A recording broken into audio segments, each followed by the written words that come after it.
Did we know that it was going to make us money? Did we know that if people would listen? Did we know any of these things? Absolutely not. But this idea just was so alive. It was so fun to collaborate with someone like Krista, and we really brought out the best in one another.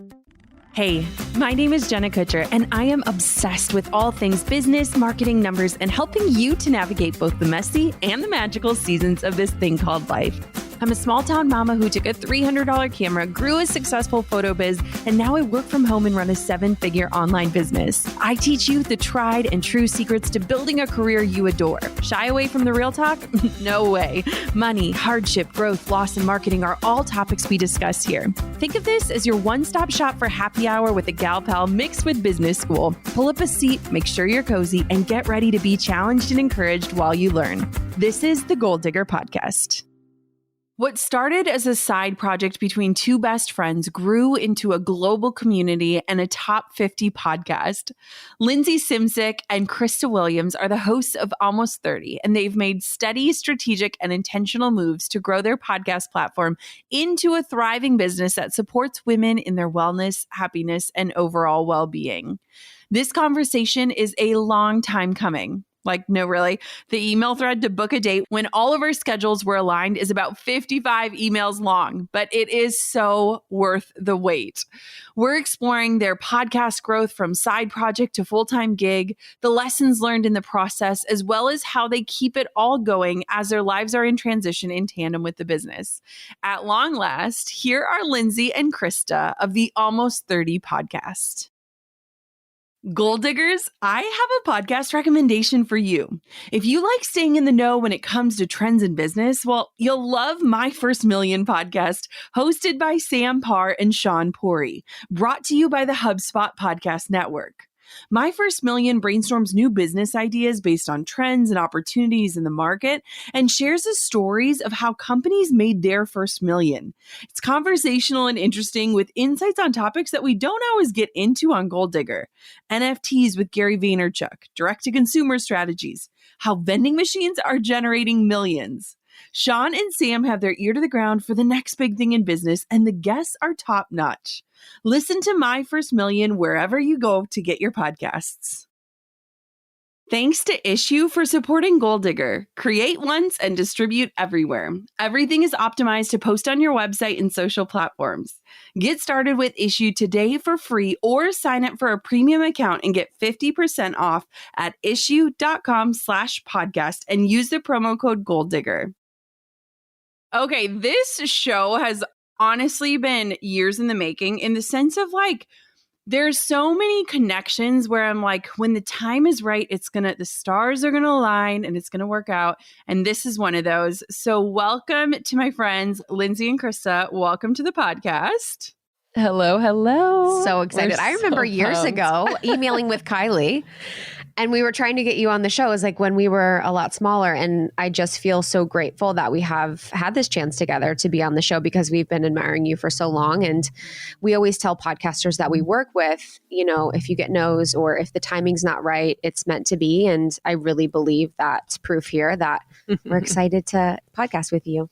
And it's so fun because I feel like, you know, we've connected behind the scenes, but now there's so much life happening amongst the three of us that I feel like today is just going to be so enriched because of like just experience and what we've all been through. And I don't know, I'm so excited. So for those who don't know you, which would be a surprise, and if you don't know Lindsey and Krista, you will love their podcast, Almost 30. So first, just tell me the story of how you guys found each other and decided to launch a podcast together that's now become this worldwide movement for women. Yeah. So Lindsey and I started Almost 30 when we were almost 30. We were transitioning. That's how little we thought it was going to be because now we're 33. But we were transitioning from our 20s to our 30s. And I had a dream outside of my corporate job of doing something on my own. I was in multiple positions in the corporate world and I felt so unfulfilled and I always wanted to find my purpose. And so after trying a bunch of different things, I auditioned to become a SoulCycle instructor. and I didn't get it. But in that process, I started to get vocal lessons on microphones so that I could be better as a SoulCycle instructor. And in my second audition, I got introduced to Lindsey, and Lindsey was a SoulCycle instructor here in LA. She helped me with my second audition to be a SoulCycle instructor, which I didn't get. But we became close friends. And I was going through transitions where I wanted to find my purpose. I had tried a bunch of different things as an entrepreneur, and she was going through her own relationship and life things. And we started to have these really meaningful conversations where we were just sharing what was on our heart. And we were sharing how lost we felt in our late 20s and how confused about life we felt and how deeply we wanted to find purpose and we wanted to be in service and we wanted to live a life that felt fulfilling. And so in these conversations, and at one of them, I said, do you think we could start a podcast? And, 7 months of recording on our closet floors where you were living. She was living with these two amazing women. We recorded all this mess and eventually launched the show in September of 2016. And, 5 years later, a little over 5 years later, we have a community, a brand, a podcast, and just something that we're really, really proud of. Wow. I don't think I knew that origin story. And I think what's so powerful about that is like looking at how your friendship was bred in one dream, but kind of transitioned into another dream. What was it like for you, Lindsey, in terms of kind of going into a partnership and starting something with a friend? Yeah, I've always been very down to create and very down to create not knowing the outcome. I have a background in theater, and so I was always like producing web series on like the streets of New York, just kind of playing and experimenting. So when Krista approached me, the light went off. You just know, and intuitively the connection that we had just made me feel really confident and comfortable in pursuing something with her. And it just blows my mind to think back to that time because both of us had full-time jobs. We were showing up every single day to do something for the podcast. Did we know that it was going to make us money? Did we know that if people would listen? Did we know any of these things? Absolutely not. But this idea just was so alive, and it was so fun to collaborate with someone like Krista. And we really brought out the best in one another. Candidly, I'm someone who quote, does things on my own normally, but that's why I think our partnership is so special because we're able to really lean into our strengths, and the other is super supportive. There's never like this judgment or imbalance. And from the get, that was the case. So it was wild, but I didn't doubt it for 1 second. There was never one moment that I felt like, maybe we should can this and just try something else. It was always alive and always just calling us forward. Isn't it crazy nowadays? I feel like podcasting is becoming way more mainstream. I know for years, I didn't even know my phone had a podcast app on it, which is hilarious now as a podcaster. Mm-hmm. But I feel like, especially in this last year where people are learning, you can communicate from wherever you are. If you have a message, you can get it out into the world. And I feel like podcasting is really changing and evolving. Do you ever how do you guys answer the question when people are like, oh, cool, you have a podcast? They don't understand that it's so much more than just speaking into a microphone. You guys have built this empire, this business, this community. You are in service of thousands and thousands of listeners. It's so much more than just hitting record. So what did you go into podcasting thinking, and what have you discovered is something you could have never imagined? I think so much of it. And I think that's the entrepreneurial journey, that you very well know, where you go in, I'm a photographer, and then all of this happens and it sort of snowballs. And for us, it was we're going in because we love talking to one another and we feel like we have this connection, and then it just snowballs into this thing that we serve now. But I think it's such an interesting space, podcasting, because for us, it feels so personal because you really share your heart on the microphone. And that's what drew us to the medium, was that you connect with someone's voice and you can hear in someone's voice how sincere they are, how truthful they are, how embodied they are, how all of these different emotions come up. And that's why we wanted to do a podcast. And ever since, it's just evolved into something where we find opportunities to serve and really explore how we want to show up. And I laughed before because that question we hear, especially like if we go home, you know, if we're around family or maybe childhood friends. And yeah, it actually is a fun moment because you forget we've been in this for so long that it's become just a part of our lives and what we do. And the ways we make money is ever evolving and growing. But it was humbling. I was at a wedding this past weekend and my aunt like took me aside and she's like, okay, so how do you make money podcasting? Yes. And it was cool to like break it down and, you know, like really have a conversation with her, because I can imagine for, you know, generations ahead of us, like all of these new ways to make money online, social media is just so outside of their realm of understanding. Yes. And I feel really proud. I feel really proud that we're able to be so creative in that sense and really unlimited. Yeah. And even in Ohio growing up, I never had, if I would have met a woman that was like, oh, I have a podcast and I love what I do and I'm able to speak my truth and talk about interesting things, it would have changed me. You know, growing up in a small town, I never really met anyone that loved their job or felt, you know, really on purpose. And so it is really important when we're doing things that we love and we feel on purpose that we're able to really share that to like hopefully inspire other people that they can do the same. I think it's so funny because, I mean, we are in a small town like where I live, and like my grandpa calls the podcast my radio show, and it's like the way that he can understand it. Yes. So it's like he's like, it's like a radio show and a sermon where you're like teaching a lesson. And I was like, that's it, Grandpa, that is it. But I love that. One thing that I think is so fascinating about you both, and you've both gone through some big life shifts, especially in the last year, marriages and moves and things like that. How have you maintained separate identities and kind of grown on your own while still staying in this like relationship and staying connected to a shared vision? Because I think that's fascinating, and it's almost like a work marriage in a sense. Oh, yeah. Yeah. We're married. Yeah, we're married for sure. I actually think about with my husband, I just got married recently. And I think that Lindsey and I have actually more ties than he and I do in a lot of ways. Because with her, it's finances, it's our vision, it's our team, it's our last 6 years together. It's like the day-to-day intricacies of everything that we do. So it's almost like more intense of a marriage.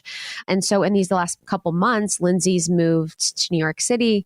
I got married. I moved into the office studio, and we've had a lot of transitions personally, and it's been really, really interesting. I mean, I've had to sort of come to terms with the fact that my identity has a lot been being Lindsey's best friend, being part of Almost 30, being a podcaster, and I'm sort of having to reestablish myself as like an independent person and an independent being that has different interests. So when you do things as a business or as a duo, you really can get stuck in that experience of being categorized together all the time and being seen as one, even though we know that we're both very unique. So the way that I'm sort of working with that now is in therapy, you know, talking to my therapist, really supporting myself in loving myself during this transition and re-identification of who I am.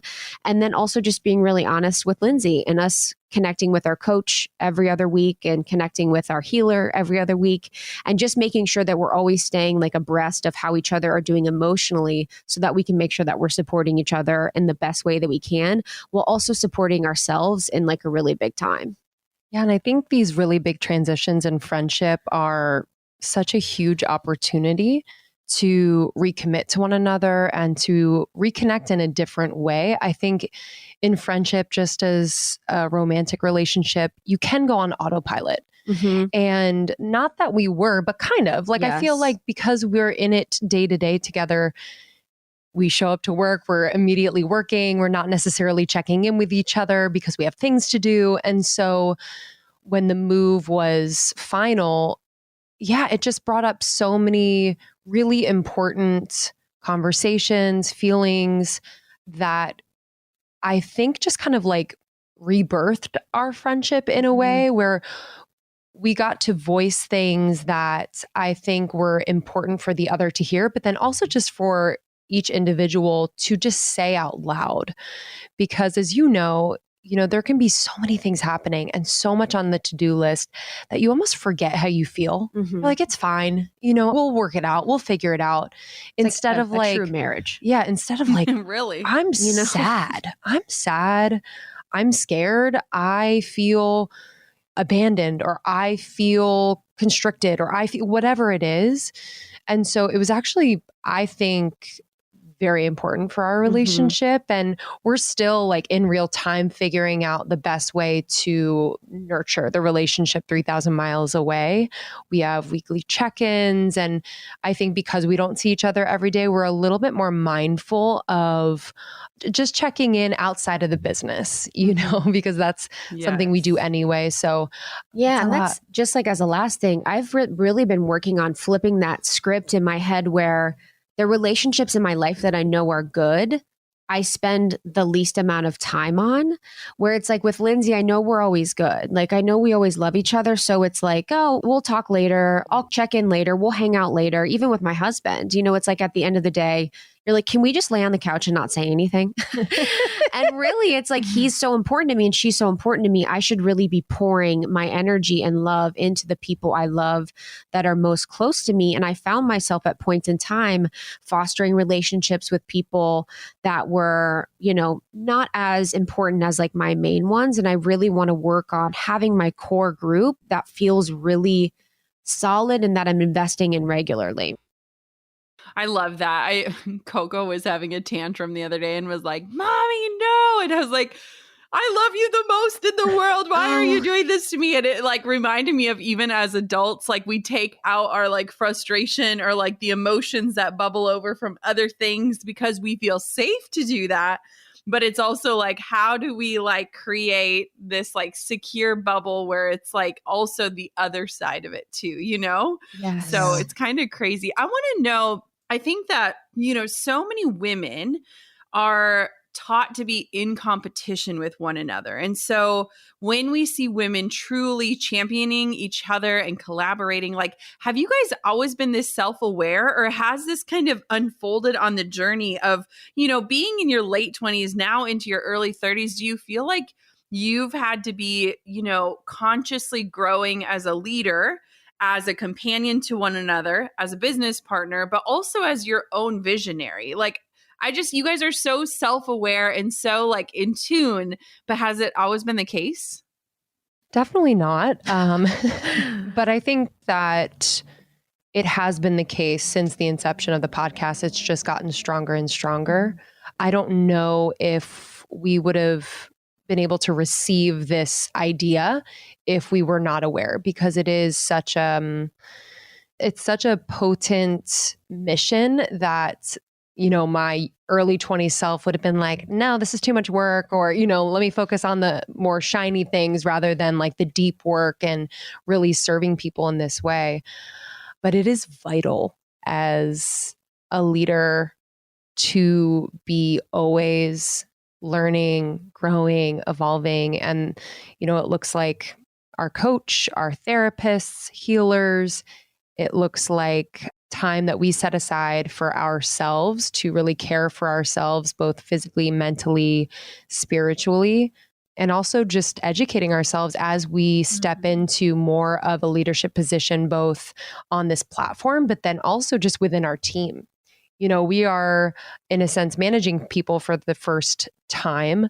And so that's been kind of a steep learning curve, but it's always, always, always a reflection of something that's going on within ourselves. So I think that's why that inner work is so important as a leader. Even though we're doing so much outward, it will always be a reflection of what's going on inside. Yeah. And I think for us, probably, and me in particular, for a long time, I think my self-awareness was really painful. I felt like, oh my gosh, I'm feeling too much, or I'm sensing too much, or I know that what I'm doing in my corporate job right now isn't right. And I know that where I'm living isn't right. And I know that this relationship isn't right. And so that self-awareness, and I feel like that's the intuition that we women have and makes us so unique and special, can sometimes, if not, channeled in the right way or channeled for change or channeled for, the development of our purpose, it can be really hard to be so self-aware. It can make us insecure. And at times, our self-awareness is like our superpower for sure. And then at times it can lead us to a path where we're doubting ourselves because we're like, oh man, I don't know if we're really cut out for this, or I don't really know if we're going to make it being the best, or however it is that we want to say it. But I wanted to speak on the competition piece. And for Lindsey and I think the foundation of Almost 30 being our relationship sets the example of a space for no competition. And we focus most on our relationship together, making sure that we truly see, trust, and love one another and aren't competitive with one another by fostering our strengths and by being acutely aware of our strengths. And whenever we're feeling a little bit like, hey, I'm noticing in this moment that I'm finding myself falling into a pattern where you're leading and I'm following, or I'm following and you're leading, and just calling it out in the moment. Because for a few years, with Lindsey and I, it wasn't competitive, but we did have this kind of energy between us where we had a little bit of anxiety on who was doing what were we strong in? We were trying to sort of fill in the gaps for one another and be everything for the team, be everything for everyone. And then when we really realized that our superpower is who we are and how can we cultivate more of who we are in this business and who Lindsey is in this business, that's when we win. And so that's helped us to see ourselves as better leaders, better teachers, better friends by really focusing on what we're good at and then honoring that in the other person.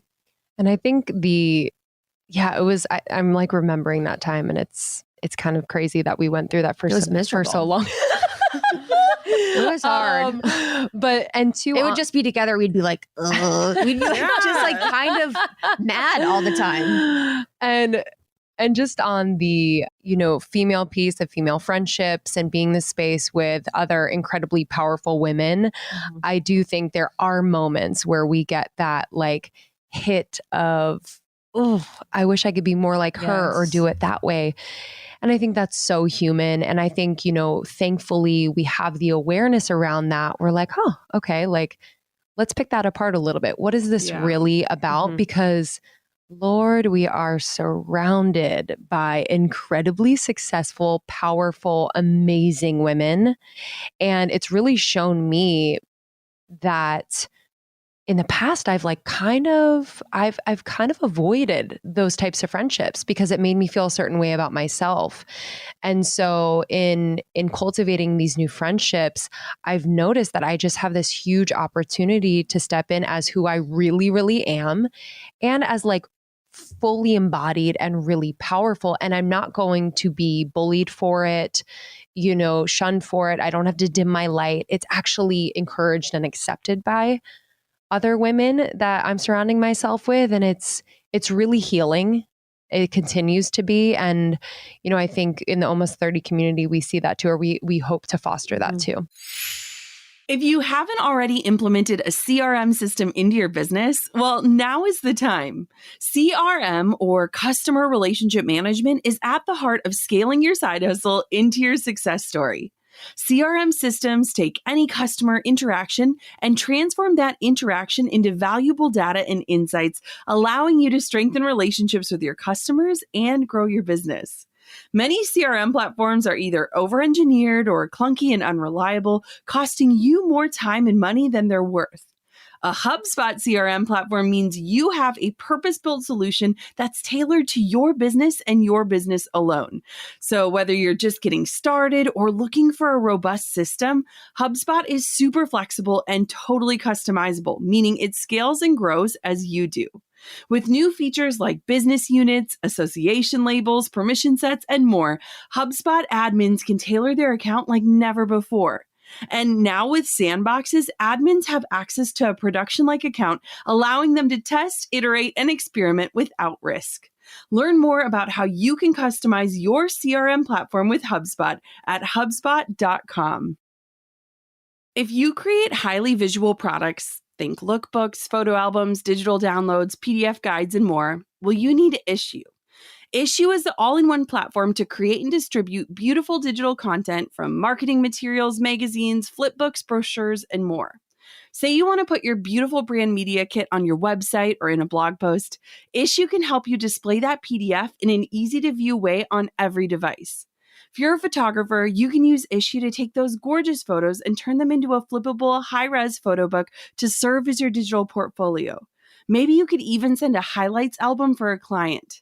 There are so many ways to use Issue to repurpose and share your content.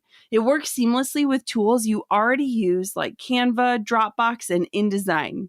Get started with Issue today for free, or if you sign up for a premium account, you'll get 50% off when you go to issue.com/podcast and use the promo code GoalDigger. That's ISSUU.com/podcast and use the promo code GoalDigger at checkout for your free account or for 50% off your premium account. That's issue.com/podcast with the promo code GoalDigger. It's funny, Drew and I were talking last night about, one of my friends was messaging me about her marriage, and she was like, we're just in this like shifting of roles right now, and it feels really uncomfortable and we're fighting it. And I was telling her, I was like, when Drew finally became a stay-at-home dad and just owned that, like that was his dream, that was his role, but he didn't try to like bend or, hang his hat on anything else.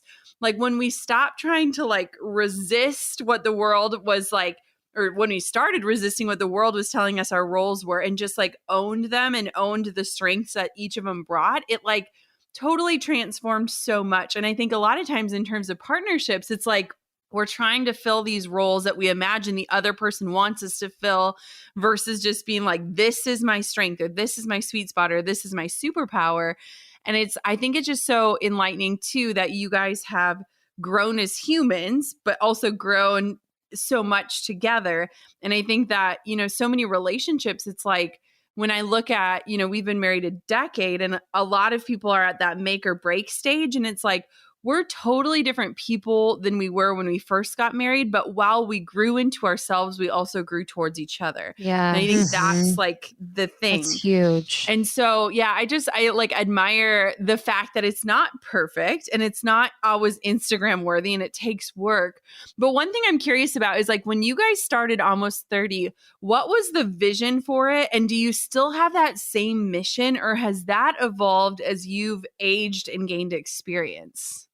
I think at the beginning, we felt so alone in our evolution. We felt like, we're the only ones that want more for our lives or want to find purpose or are going through these hard times. So it was really to help women feel less alone, just to help anyone feel less alone, because I feel like when we are looking at the highlight reel and we're looking at social media, it feels lonely sometimes. You're like, oh my gosh, they can't have a bad day if they have this amazing house and this amazing business and this amazing relationship.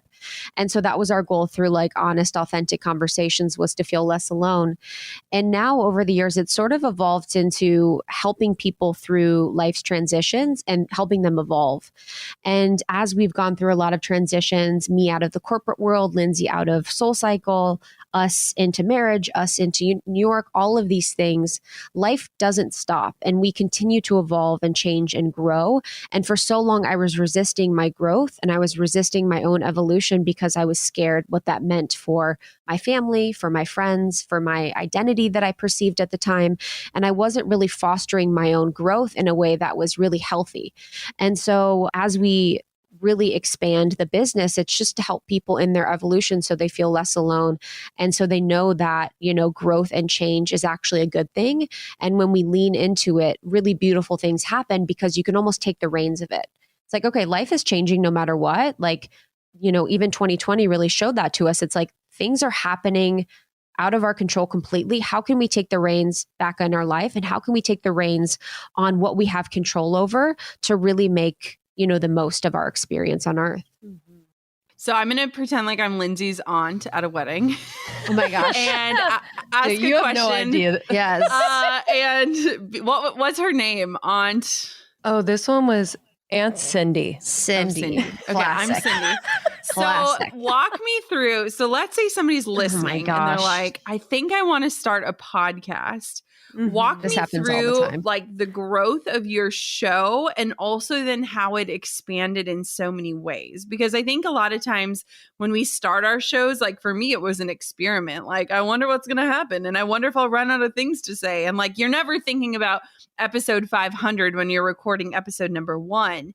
But like, how have you guys grown it into a career? I think that is like so compelling. Yeah.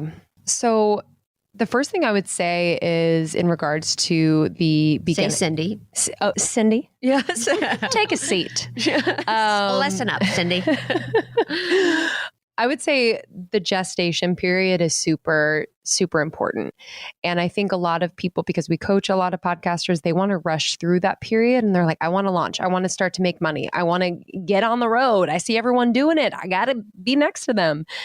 And what was so incredible about our path was how long we took to gestate, to really like get to know each other as creators, as people, to understand each other's strengths, to really cultivate that chemistry.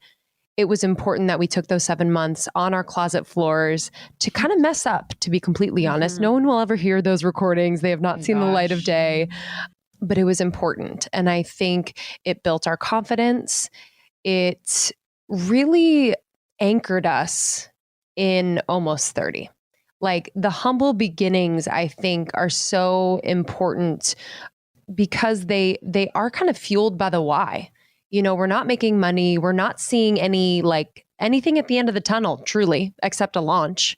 Yeah. But the why just became so clear as we were talking. We're like, wow, that really hit. That affected me. That helped me. And so I would just say, do not rush that gestation period. Your timing will be perfect. And then out the gate, we always recommend that people are consistent. You know, it's hard. Podcasting is not easy. It's a lot of work. And so if you do your due diligence in planning how you are going to work producing a podcast into your everyday, then, you know, it will set you up to be as consistent as possible, because what consistency provides is this connection with your audience. They know when to expect you. They trust that you're going to be there. And for us, it just gave us more confidence. We're like, dang, okay, 2 months in and we haven't missed a week. This is awesome. Yes. Let's keep going. So it just provided some, you know, proof that we could do this. Yeah. And I think what we did was set really small goals. You know, we had our big vision, but we really focused on the small goals so that we could build momentum towards like the bigger future.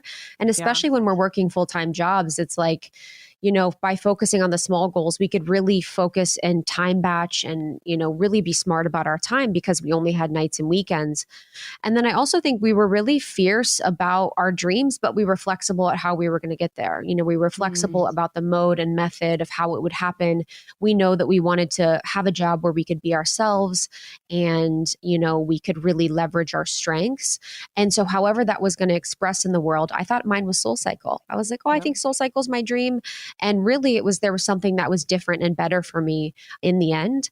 And then I think weirdly, something that I think about, or like something that might come off a little weird, was we were in service to ourselves first before we were in service to an audience. And I think by serving our genuine like excitement about this idea and connection and in service to this dream and this like interesting concept that we had, we were really just doing what we felt called to do and what we felt we really loved. And I think when people start out smaller and have the hopes of service to a lot of people first, you can sort of get lost in the mess of what does everyone want? What are they looking for me to do? What are they doing? What's been successful? And you can really lose focus of what you're really good at that's unique to you. How have you guys taken it from just quote unquote being a podcast to something that is transformative, to something that makes people feel a part of a community? I think people sometimes disconnect, you know, themselves listening to a podcast in the car or on a walk and forget that like, wait, this is a way to like connect listeners and to bring that community together, and with your goal and mission to make people feel less alone, how do you foster a community out of listeners that are listening in all different places in the world at all different times of day? Like, what does that look like for you?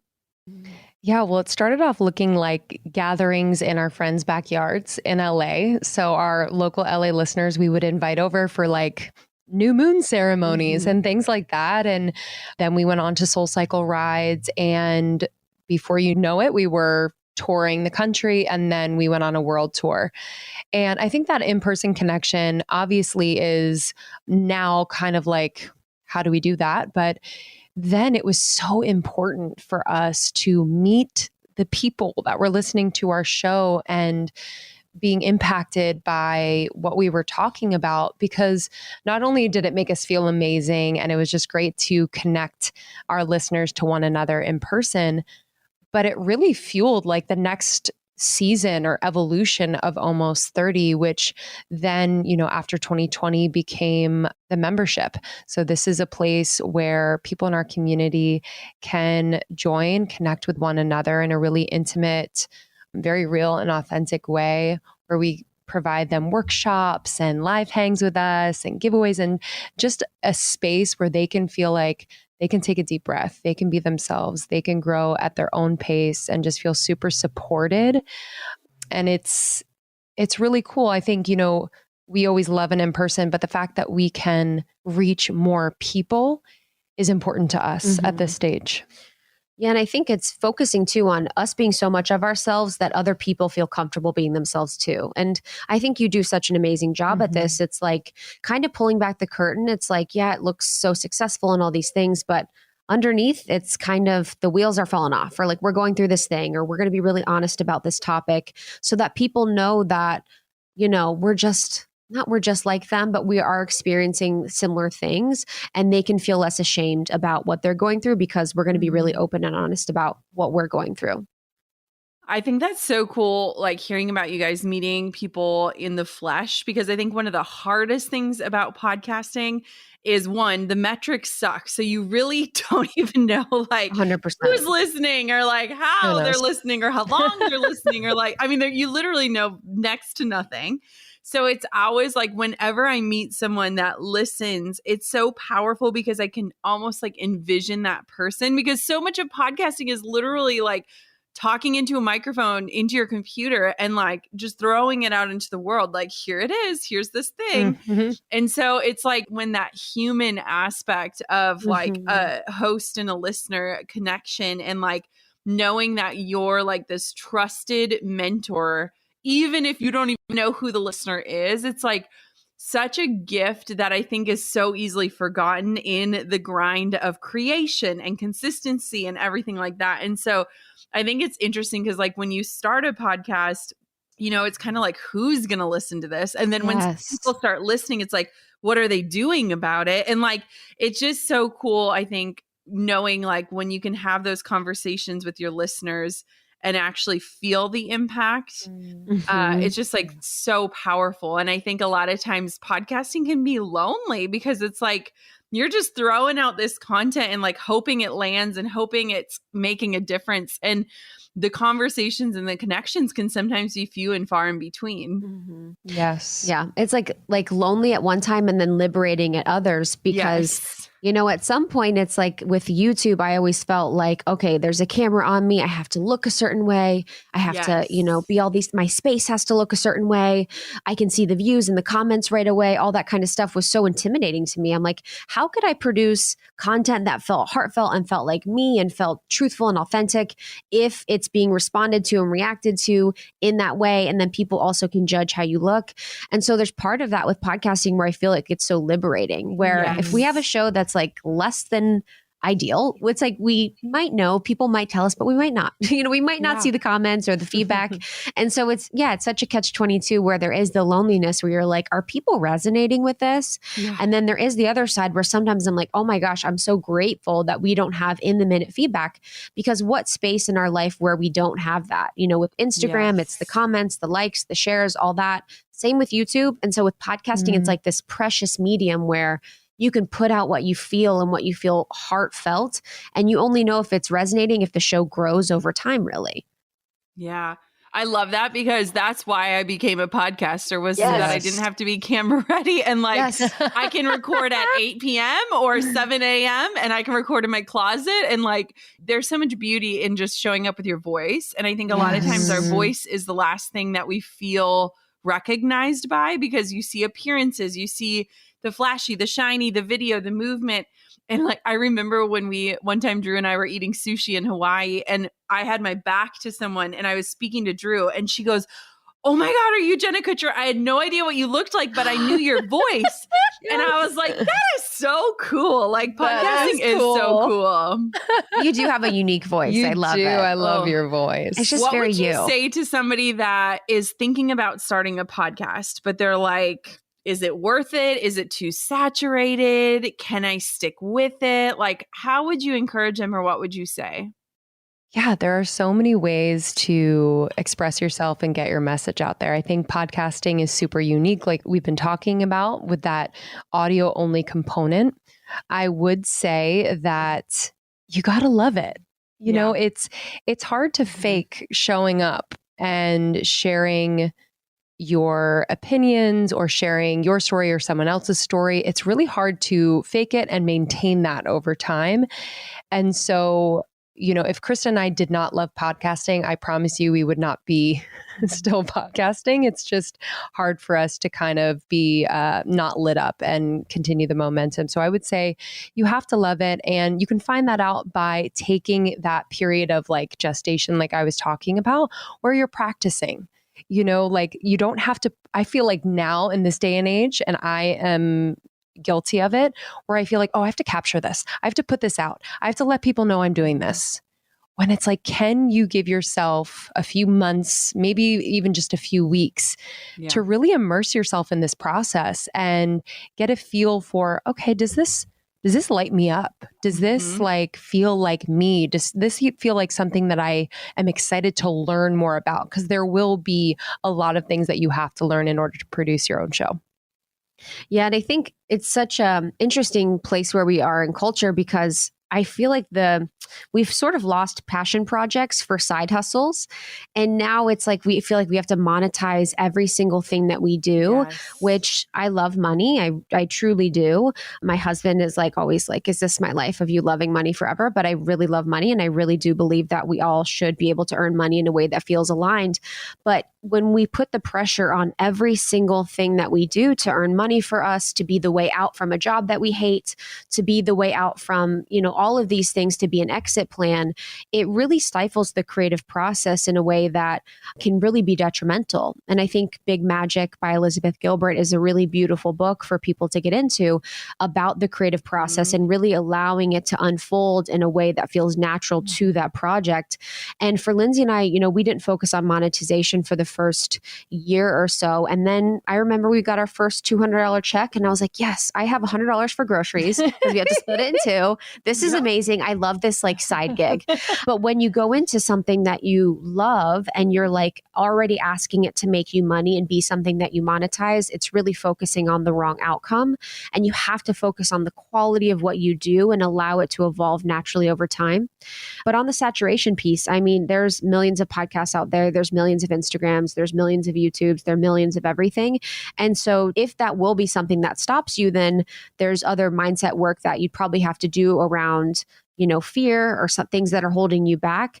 But there are podcasts every day that become more successful and popular. And I think when people really focus on sharing something that's on their heart, it will always resonate. I know. And one thing I love about podcasting is that podcast listeners listen to many shows. Like I listen to so many different shows and it's like, it's this beautiful reminder of like, one day I can be listening to a murder mystery, then I can be listening to a Bachelor recap, and then I can be learning marketing, and then I can, you know, and it's like listeners listen to on average like multiple shows. So there's so much room to go around. It's not like you choose one lane and stay in it as a listener.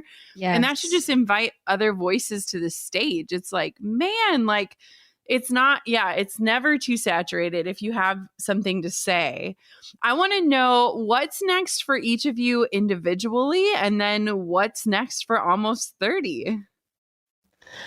So individually, and I think the move has kind of allowed us to have a little bit more space for that, which has been really cool, but also kind of confronting because Almost 30 has been everything for us for the last 5 years. So to say that we're also going to be doing things individually is, it's a little disorienting, I think, because I've put so much of my value in like what I do with Almost 30, but I'm working on my music. So I will be working on my album and hopefully in 2022, just sharing that. And, to Krista's point earlier of just allowing that to be something I really enjoy and not putting pressure on it to be successful, make money, all the things. I know that if I create music, for me personally, that is like incredibly successful. The fact that I've always wanted to do it and I did it, like, I think that will fulfill me so, so much. So I'm just excited to immerse myself in that process and to collaborate. And I think as a creator, I just always get lit up by seeing like how else I can be expressed in the world. Mm-hmm. Yeah. And I feel like as women, we have so many different interests and paths and we're so multidimensional. So it's always been something that I've wanted to lean into is like, okay, I can be a bunch of different things in my lifetime. So I'm working on a deck. It's an Oracle deck and it's making it modern. So I have an app component to it. My husband is a mobile app developer, so he's going to be building it, and which I'm super proud of. And then I'm going to be doing a series of called Book Club. And I want to take people through really powerful texts that I love and have learned a lot from as a way to just help people really reintegrate themselves with some really beautiful books that I feel like have been missed over time. But we're just trying to do this and run the business and then also lean into our personal lives. I've really put a deeper focus on my personal life after getting married this year and after Lindsey leaving, and really knowing and recognizing I want to enjoy my life. I don't want to continually be producing, even if it's things that I love, and have a life where I'm just dedicated to creating and doing and hustling and not receiving my life. We create and do because we can receive our lives, because we want to receive our lives and live our lives. So I also want to lean into a life of living my actual life instead of always trying to figure out what the next thing is, because I've been doing that for so long. And I feel like so many women listening to your show, so many people listening to your show probably are doing the same. Yeah. Oh my gosh. Ladies, where can everybody find you and connect with you and tune into your show and be a part of your community? Give me all the spots. Thank you. We love you so much. This has been a blast. You can find Almost 30 on Instagram at Almost 30 Podcast. You can find everything on our website, almost30.com. We have a hub for podcasters as well. You can find on there. It's called Podcast Pro, but our community is just super rad and very curious and conscious and just down to connect with one another in such an authentic, cool way. And so we'd love to welcome you. Okay, I have one serious question. Yes. At what point does your podcast shift to Almost 40? And have we talked about this yet? Maybe at 36, it's funny on our team, I'm obsessed with buying domains. Yeah. Sometimes I get on these weird kicks. I'm sure you are too. And I have a lot. I love that. So I went on a domain kick and I was like, we have to get the Instagram handle Almost 40. We have to get the domain Almost 40. So we're buying all the almost domains and spaces so that we can evolve with it. Spotify is going to buy us and then they can serialize it and have someone host it. Yep. I love that. I think that for so many people, turning 30 feels like a big thing. Yes. And I don't know about you, but 30s are just a wonderful time of becoming and accepting and inviting. And so I don't mind aging one bit. Same. Me either. I didn't know it'd be so liberating. It is liberating. I'm how much I cared about before. I honestly, for my wedding, I didn't lose a pound. And I was like, wow, if I would have got married 6 years before or whatever, when we first met, I would have been so hard on myself. And I just was able to fully accept and embrace that period because I was older. I'm like, wow, I'm just going to be me. I saw a meme today that it was like, in my 20s, I was worried about what everyone thought. In my 30s, I stopped caring what everyone was thinking. And in my 40s, I realized nobody was thinking about me in the first place. And I was like, amen to that. Oh my God. I cannot wait, honestly. Yes. Ladies, thank you so much for coming on the show. I'm such a fan and I'm just so grateful for our friendship. Same. Us too. Thanks for having us. Oh man, I am so inspired by Lindsey and Krista. It's been such a joy to follow them through this season of their lives as they're kind of evolving and finding their own identities within their partnership. And it's just such a blessing to connect with other podcasters that really understand and revel in the gift that a podcast is. I think that the world of podcasting is shifting as we know it in a beautiful way, where more voices are stepping up to this stage and more people are understanding that it's not just a hobby, though it absolutely can be, but it can also be a career, a place to build community, a place to share your legacy. And it was just such a blessing to get to talk to these women today. I'm so always inspired by just their self-awareness and the amount of work that they do on themselves, both as individuals and in their partnership. I think that's something that we can all take away from this.